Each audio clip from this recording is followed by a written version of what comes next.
పశ్చిమ బెంగాల్లో మమతా బేగం చేసినటువంటి దారుణాలు, దాష్టీకాలు, ఆ రోహింగ్యాలను తీసుకురావడం, వాళ్ళని నెత్తినెక్కించుకోవడం, వాళ్ళని అనేక రకాలైనటువంటి ఓట్ల రూపంలో మార్చేయడం, అన్ని ప్రయోజనాలు వాళ్ళకి సమకూర్చడం, రాష్ట్రం మొత్తం వాళ్ళకే దోచిపెట్టేసి ఓట్లు కేవలం అధికారం కోసం తన ఇష్టం వచ్చినట్లుగా ప్రవర్తించినటువంటి మమతా బేగం మనకే ఒక అనుమానం వచ్చేది, ఈ పశ్చిమ బెంగాల్ లేకపోతే బంగ్లాదేశా అనేది. కానీ ఈరోజు ఆవిడ స్పష్టంగా చెప్పేసింది, పశ్చిమ బెంగాల్ కాదు, ఇది బంగ్లాదేశే అని.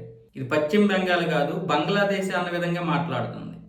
ఎస్ఐఆర్ నిర్వహించడం వల్ల 1,93,00,000 ఓట్లు బయటపడ్డాయి, ఈ ఫేక్ ఓట్లు. ఇప్పుడు ఈ 1,93,00,000 ఓట్లు లేకపోతే 2 కోట్ల ఓట్లని అడ్డాగా పెట్టుకొని గత 3 సార్లుగా గెలిచేసి అడ్డదిడ్డంగా గెలిచి అక్కడ ఉన్నటువంటి హిందువుల్ని ఊచకోత గోయించి మొత్తం బంగ్లాదేశ్ నుండి అందరినీ ఇక్కడ దిగుమతులు చేసుకొని వాళ్ళని రప్పించి రాష్ట్రాన్ని దోచిపెట్టేసి ఒక 300 మంది షాజహాన్లు తయారు చేసి కొన్ని వేల హిందూ మహిళల్ని అనేక రకాల నరకానికి గురి చేసి హిందువుల్ని మహిళల్ని ఇక హిందువులు లెక్క వేరే, మన ఆస్తులకి ఎంత దోచుకున్నారో లెక్కే లేదు. ఒకవేళ పోలీస్ స్టేషన్లో కేసు అయినా ఎవడో చోట ఆ హిందూ నేత లేదా ఆ హిందువు చాలా పెద్ద బడా నేత అయి ఉండాలి, లేదా బడా బాబు అయి ఉండాలి. లేదంటే మాత్రం ఎవడు పలకరించడు, కనీసం ఇచ్చేయడు, వాడిని తిట్టి కొట్టి పంపించేస్తారు.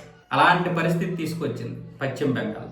ఇప్పుడు ఆవిడ ఏమంటుందంటే ఈసీ ఎలా ప్రవర్తిస్తుందంటే, ఇంతకుముందు ఢిల్లీలో ఒక నాయకుడు ఉండేవాడు, ఒక రాజు, ఇష్టానుసార నిర్ణయాలతో ప్రజలు ఇబ్బంది పెట్టినటువంటి మహమ్మద్ బిన్ తుగ్లక్, అలాగే అడాల్ఫ్ హిట్లర్ జర్మనీ నియంత ఇలా ప్రవర్తిస్తుంది అని. అసలు ఎవరు ప్రవర్తిస్తున్నారు? ఆవిడ పేర్లు ఈసీకి ఆపాదిస్తుంది. ఒక మహమ్మద్ బిన్ తుగ్లక్ ఎవరు అంటే మమతా బేగం, ఒక అడాల్ఫ్ హిట్లర్ ఎవరు అంటే మమతా బేగం.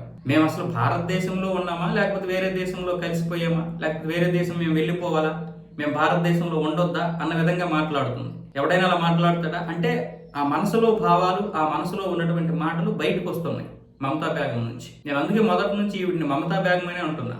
ఆ మమతా బెనర్జీ అనే పేరే మర్చిపోయాను నేను. మమతా బేగం పేరు మాత్రం హిందూ పేరు పెట్టుకుని ఈవిడ ఎన్ని రోజులు ఇచ్చేసింది, కానీ ఏ రోజు కూడా అంటే హిందువుల్ని ఒక మనుషుల్లాగా చూడటం లేదు. ఇప్పుడు మనిషి జాతిని సమానంగా చూడాలన్నటువంటి ఈ పెద్ద పోటుగతులు, ఈ కమ్యూనిస్టులు వీళ్ళు మరి హిందువులు ఎందుకు అక్కడ అంత నరకం చూపిస్తున్నారు? అదే పశ్చిమ బెంగాల్లో కలకత్తాలో లాస్ట్ టైం అక్కడ ఇది జరిగింది కదా, పహల్గామ్ దాడి జరగగానే భారత ప్రభుత్వం ఏం చేసింది? సింధు జలాలు ఆపేసింది. సింధు జలాలు ఆపేస్తే ఇంకా వాళ్ళకి ఆ జలాలు ఇంకా కష్టమే రాలేదు, నీటి వల్ల ఇబ్బందులు ఏమి లేవు. అలాంటిది అక్కడ కమ్యూనిస్టులు అందరూ కలిసి కలకత్తా రోడ్ల మీద తిరిగేస్తున్నారు. పాకిస్తాన్కి సింధు జలాలు ఇవ్వాలి, పాకిస్తాన్కి సింధు జలాలు ఇవ్వాలని ర్యాలీలు చేసేశారు. మీరు కావాలంటే నెట్లో చూసుకోండి. బంగ్లాదేశ్కి పాకిస్తాన్కి ఏదైనా కష్టం వస్తే వాళ్ళు భరించలేరు.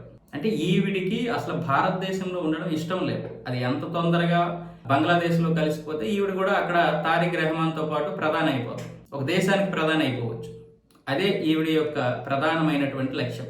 అందుకే వాళ్ళని ఇటు మొత్తం కంపు చేసింది. ఆ బార్డర్లో కనీసం భూమి ఇవ్వమ్మా అంటే సెక్యూరిటీకి భూమి కూడా ఇవ్వలేదు. మొన్నటి వరకు ఏమని చెప్పింది? కేంద్రం చేతిలోనే కదా మొత్తం అంతా ఉంటుంది, బార్డర్ అంతా కూడా, మమ్మల్ని అడుగుతారేటన్నది. సుప్రీంకోర్టులోకి వెళ్ళిన తర్వాత మేము ల్యాండ్ కావాలంటే ఇస్తాము, తీసుకోమనండి, కాకపోతే కొన్ని షరతులు ఉన్నాయి అన్న విధంగా మాట్లాడింది. మరి అప్పుడు ఎందుకు అలా మాట్లాడింది? కేంద్ర ప్రభుత్వం చేతిలో అన్నీ ఉంటే మరి ఈవిడెందుకు భూమి ఇస్తుంది? అంటే కొంత ప్రాంతం ఈవిడ చేతులు ఉంది, ఆ విషయం బయట ప్రపంచానికి తెలియకుండా దాయాలని చూసింది, అది కుదరలేదు. ఇప్పుడేమొచ్చేసి మేము భూమి ఇస్తాము, కంచి వేసుకోమని చెప్పండి కేంద్ర ప్రభుత్వానికి అంటుంది మన సుప్రీంకోర్టు. అంటే ఎన్ని అబద్ధాలు, ఎన్ని దారుణాలు, ఎన్ని అబద్ధాలు. మరి ఇప్పటికైనా సరే అక్కడ హిందువులు ఇకనైనా సరే ఆవిడ మాయలో నుంచి బయటకు వచ్చి ఒక్కసారైనా సరే ఆవిడని పదవి చిత్రాలను చేయకపోతే ఇక పశ్చిమ బెంగాల్ ఆవిడ అనుకున్నట్లే అవుతుంది.